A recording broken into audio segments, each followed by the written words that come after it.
बामडोली गांव के सदारी को मेरा प्रणाम।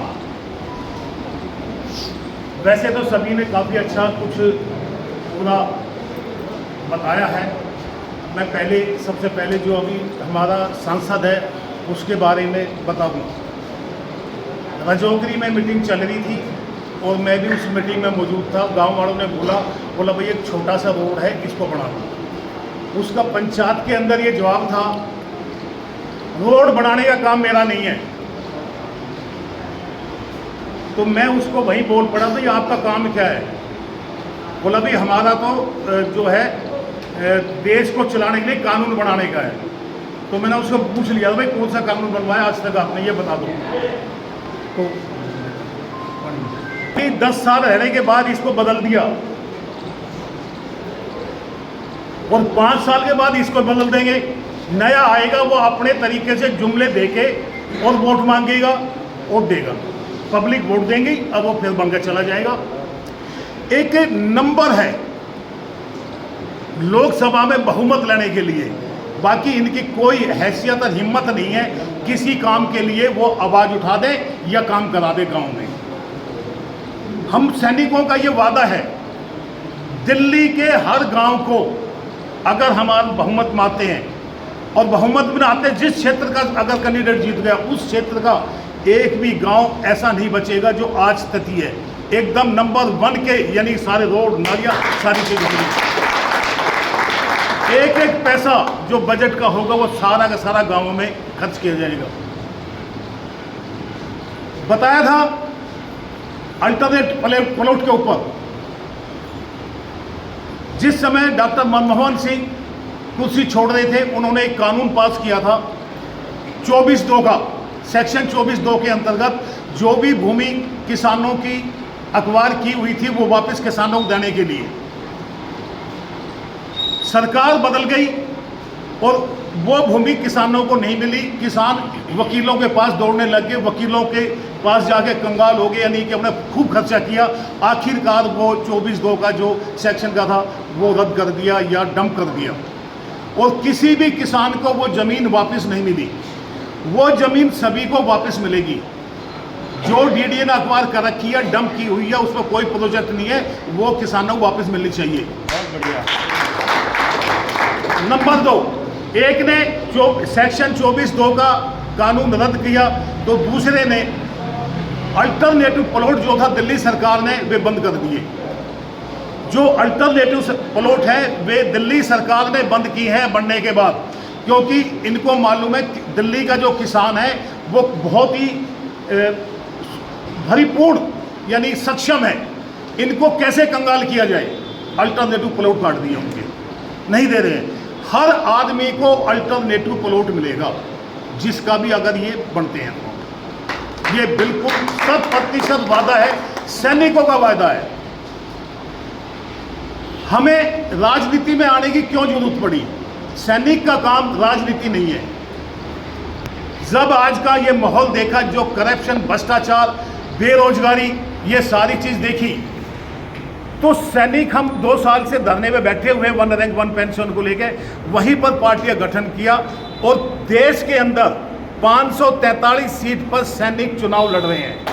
पहली बार 543 सीटों पे सैनिक मैदान में उतरे हैं। जिस सीट पर नहीं मिले उनके जगह हमें किसान भी उतारे हैं और कुछ सीटें हमने महिलाओं को भी दी है जो समाज सेविका हैं। जैसे पश्चिम दिल्ली से हमने एक अंजू शर्मा को समाज सेविका, उसको टिकट दे दी है। तो सैनिकों को भारी बहुमत करके भेजेंगे तो हम आपका काम आसानी से कर पाएंगे। तो आप लोगों से यही प्रार्थना है, आगे भारतीय जवान किसान पार्टी को वोट देकर सफल बनाएं। जय हिंद।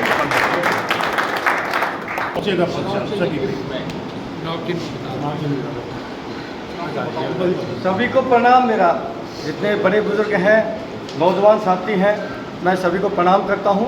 साथियों, मेरा नाम सूबेदार वीर सिंह चौहान है। मूलतः मैं हरियाणा से हूं, डिस्ट्रिक्ट भिवानी मेरा, और पार्टी ने राष्ट्रीय कार्यकारी अध्यक्ष की जिम्मेदारी मेरे को दे रखी है। मैं आप लोगों से एक ही चीज़ पूछना चाहता हूं, सारे गांव के बड़े बुजुर्ग हैं, सेना का काम, सैनिकों का काम रक्षा करना है या राजनीति करना? बताइए साहब। रक्षा करना। क्या काम है? रक्षा करना। रक्षा करना। बखूबी निभाई है कि नहीं निभाई है बताओ? सैनिकों ने अपने प्राणों की आहुतियां दे करके सदैव देश का सिर ऊंचा किया।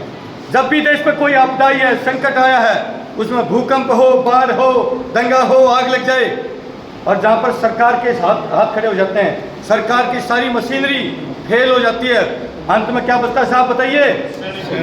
अंत में सेना बचती है। और जब सेना मोर्चा संभालती है तो पूरा देश आश्वस्त हो जाता है कि आप फौजी भाई आगे अभी समस्या से निजात दिला दें।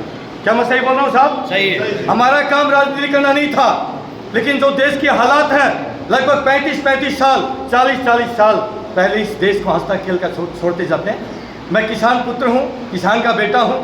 जब गेहूँ चना बाजरा बूता था तो हाली बो लेता था, ओढ़ना होता था, बिजौंडी होती थी।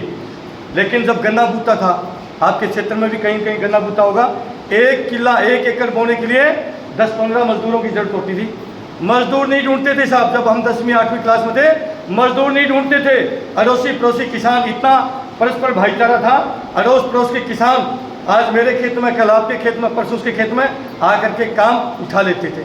क्या सही बोल रहा हूँ, गलत बोल रहा हूँ साहब? हमने साला देश की सीमाओं पर गोलियां खाई, हमने पूरी जवानी देश के नाम पर कुर्बान करी, और यहाँ पर ये गुंडे मवाली नेता इस देश में तरह तरह की सेनाएं बना के खड़ी कर दी। कहीं करणी सेना, कहीं भीम सेना, कहीं शिव सेना, कहीं परशुराम सेना, कहीं जाट सेना, कहीं यादव सेना, कहीं चमार सेना, कहीं मुसलमान सेना। आज इस देश में नफरतों की आग लगा दी। आप दिल्ली में हैं, 2 साल पहले दिल्ली में दंगे होते हैं साहब, सैकड़ों हिंदू और सैकड़ों मुसलमान भाई मारे जाते हैं। नेता एक नहीं मरा, लेकिन चिंगारी किसने दिखाई साहब? नेताओं। दिखाई नहीं दिखाई? इसलिए इस उजड़ते हुए भारत को, क्योंकि देश बारूद के ढेर पे है, इसलिए परवर्तीकार कोई ऊपर वाला जिसने हमारे दिल में भावना पैदा करी है, इस देश को बचाना है। बचाना चाहिए कि नहीं बचाना चाहिए, आप बताइए साहब। इसलिए आपके सैनिक बेटों ने आपके ये पॉलिटिक्स में आने का फैसला लिया, और आपके क्षेत्र से भाई सुरेंद्र पहलवान जी, जो एक स्पोर्ट्समैन भी हैं, एक पहलवान भी रहे हैं, जिन्होंने सेना का भी नाम किया और अपने यहाँ क्षेत्र का भी नाम किया, और अव्वल दर्जे की नौकरी करने वाला, पूरी जवानी सीमाओं पर कुर्बान करने वाला ऐसा प्रत्याशी हो, निष्कलंक हो, देश के लिए अपनी जवानी देने वाला हो, और एक तरफ देश को लूटने वाले हो। आप बताइए, आपकी आत्मा करेगी क्या उनको जिताने की? बताइए साहब। हम आए हैं, हमारे पास पैसा नहीं है, धन दौलत नहीं है, हम आए आपके जो हमारे प्रति विश्वास है, अटूट प्यार है, इसलिए तो आए ना। हमें विश्वास नहीं होता आप पब्लिक के प्रति, तो हम मैदान में कूदते क्या? नहीं कूदते। ये जो पहाड़ जितना पैसा लेके बैठे साहब, एक एक नेता के घर में छापा पड़ता है। अभी 2-3 महीने पहले झारखंड में एक कांग्रेसी नेता के घर पर छापा पड़ा, 354 करोड़ निकले। ये तो एक नेता है, किसी भी पार्टी के नेता के घर पे छापा पड़ेगा, यही कंडीशन मिलेगी साहब। 40 मशीनें 4 दिन लगातार चलती रही और पैसा समाप्त नहीं होता है। क्या मैं पूछना चाहता हूँ, आपके शरीर में खून है पानी साहब? आग लगनी चाहिए नहीं लगनी चाहिए इन गद्दारों के खिलाफ? राजनीति सेवा का प्लेटफॉर्म है या सेवा का? बताइए साहब। राजनीति सेवा का है या पैसा कमाने का? अरे पैसा कमाना तो टाटा, बिरला, अडानी, अंबानी बन गए ना, बनिए। पहले के वक्त में स्कॉलर्स होते थे, नेता अपने अपनी फील्ड के अव्वल दर्जे के होते थे, समाज सेवी होते थे, उन्होंने वाकई काम किया। लेकिन आज की डेट में राजनीति का व्यवसायीकरण कर दिया। क्या मैं सही बोल रहा हूँ साहब? सिर्फ पैसा कमाने का एक धंधा बना दिया। इसको कौन रोकेगा? भगवान आएगा, अल्लाह आएगा, या कौन आएगा? हम आएंगे। हम इसलिए भगवान तो आपके भीतर घुसेगा, वो विचारधारा पैदा करेगा, वो आपके मन में ऐसे संकल्प पैदा करेगा कि आपको मैदान में पूजा। हम सौगंध खाते हैं, इस वर्दी ने जब देश के ऊपर कोई आपदा आई है, अपने प्राणों की आहुतियां देकर के देश का सदैव झंडा ऊंचा किया है। बताइए, बॉर्डर की लड़ाई में आपके बेटों ने, आपके भाइयों ने कभी देश का सिर झुकने दिया क्या? बताइए साहब, कभी सिर झुकने दिया क्या भाई जी? नहीं झुकने दिया, क्योंकि वो लड़ाई, बॉर्डर की लड़ाई आपके भाइयों और बेटों के हाथ की थी, और ये समाज की लड़ाई है। ये किसकी लड़ाई? वोट की लड़ाई, समाज की लड़ाई है। जब हमने आपका सिर नहीं झुकने दिया, देश का सिर झुकने दिया, तो क्या आप हमारा सिर झुकाओगे क्या? बताइए साहब। हमें यकीन है साहब, एक तरफ रक्षक और एक तरफ देश के भक्षक हैं, देश को लूटने वाले ये गद्दार नेता। मैं किसी का नाम नहीं लेता, लेकिन सारे के सारे देश को खोखला करे जा रहे। मैं विनती करता हूं साहब, यदि आपको भाई पहलवान जी के ऊपर, जिनका चुनाव चिन्ह है गिफ्ट बॉक्स, गिफ्ट पैक, चुनाव चिन्ह क्या है? गिफ्ट पैक, और पहलवान जी हैं, तुलना कर लेना साहब, ताकड़ी में तोल लें, ताकड़ी में। अगर कैरेक्टर वाइज, जो इनकी बैकग्राउंड वाइज अगर बाकियों से कई हजार गुना, 2 गुना 4 गुना नहीं, कई हजार गुना 21 हो तो साहब साथ दे देना, और नहीं तो बिल्कुल मत देना साहब। आपकी आत्मा ठुके ना कि हाँ 24 शाहरुख खान आपकी आत्मा भरे कि पहलवान जी हैं, सेवक बन के काम करेंगे। उल्टी गंगा पहाड़ को चढ़ रखी साहब, चुनाव से पहले पैर पर करेंगे, गिड़गिड़ाएंगे, माता जी पिताजी पता नहीं क्या क्या बनाएंगे, और चुनाव जीतने के बाद रावण बन जाते हैं सर। रावण असलियत में लोकतंत्र में मालिक आप लोग, हम लोग हैं। लोकतंत्र में मालिक हम लोग हैं, हमारी ताकत से ये संसद में बैठते हैं, और चुनाव जीतने के बाद रावण बन जाते हैं साहब, हमें पैर पकड़वाते हैं। इसलिए मेरी प्रार्थना है साहब, आपको अटूट विश्वास हो अपने बेटों पर। टहल का मचेगा साहब, मैं ज़्यादा बड़ी बात तो नहीं कहूँगा, छोटा मुँह बड़ी बात। देश की अगर कायाकल्प ना हो, मैं तो ईश्वर से प्रार्थना करता हूँ, हे ईश्वर अगर हमें इन चोर नेताओं जैसा नेता बनाना हो, हमें उठा लेना, मत नेता बनाना, मत नेता बनाना। अगर नेता बने भगत सिंह, सुखदेव, राजगुरु, मंगल पांडे, अशफाकुल्लाह खान, इन वीरों से नेता नहीं बनाना। हम सब दिखाते हैं। अंत में यही कहूँगा, सीमा पर जवान सब खड़ा होता है, जब सीमा पे जवान खड़ा होता है, सामने दुश्मन की गोली होती है और मेरे पीठ पीछे मेरा प्यारा वतन होता वतन, तब सैनिक संकल्प लेता है देशवासियों के प्रति। वो संकल्प क्या होता है?